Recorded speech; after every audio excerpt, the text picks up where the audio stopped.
Hey yourselves. You two doing okay after yesterday? We were gonna ask you the same question. You scared Paimon half to death when you rushed into the fire! Sorry, I couldn't just stand and watch the Mountain King get burned alive. So you thought you'd try and extinguish the sacred flame with Dendro? Or is that an attempt to make the almighty Dragon Lord Kahulahau die of laughter? The sacred flame only possesses a fraction of the Pyro Archon's power. It's not as if I was fighting the Pyro Archon herself. KINICH, when you went into the flames, were you intending to, Intending to what? do the same thing as Burkina? Sacrifice myself? Of course not. My focus was on keeping the Mountain King alive, not on what it would cost. But now I'm curious. What made you think I was going to sacrifice myself? Well, because everyone's saying the Turnfire is what saved the king last night.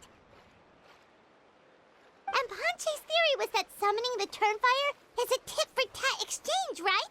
So, Paimon thought you decided to pay for it with your life. So you've heard that rumor too.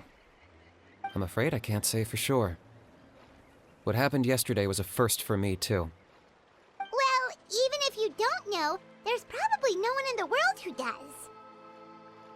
What I would say is, if that really was the power of the Turnfire, I'd sooner believe that the Mountain King summoned it himself. The Mountain King? Then, what price did he pay? The core meaning of price is not atonement or compensation, but what you're willing to give up in order to obtain what you want. It's easy to die for your sins. Much harder to live with the guilt and keep on going. In the end, the Mountain King chose the latter option. For Burkina and for the tribe. That's the price he paid. Alright, so how is the Mountain King doing now? Health-wise, there's nothing to worry about. He'll enter a fighting stance whenever we set foot in his territory. But his attacks are gentler now and not as crazed as before. Like he said yesterday, he just intends to be a sparring partner for people to practice with. Yeah, I tried communicating with him again, but he didn't respond.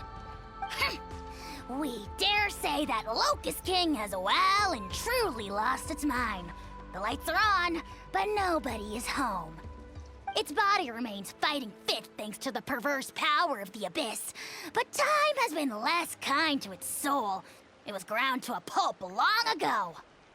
But we saw him come back to his senses yesterday. That was merely one last burst of brain activity before it croaked. As you humans would say, it went out with a bang. Oh, come on! Stop being such a doomer. Paimon bets the Mountain King has finally let go of the tragedies of the past now, and is focusing on moving forward. That's why he doesn't have time to chat with us. He's too busy thinking about the future. Well, at least it means my fellow tribespeople can move forward now too. Thank you for your help, Traveler. I owe you one. Yeah, that's right. You caught Enjo for us, remember? But he ended up being completely useless. It's not a fair trade if you lost out. Ah, that's on him. It's not your fault he's useless. Besides, we're friends now. You don't owe us anything. Friends? But your friendship is an even more valuable gift. I can't in good conscience accept it for free. So promise me, if you need anything in the future, you'll come to me. For you, I'll do anything.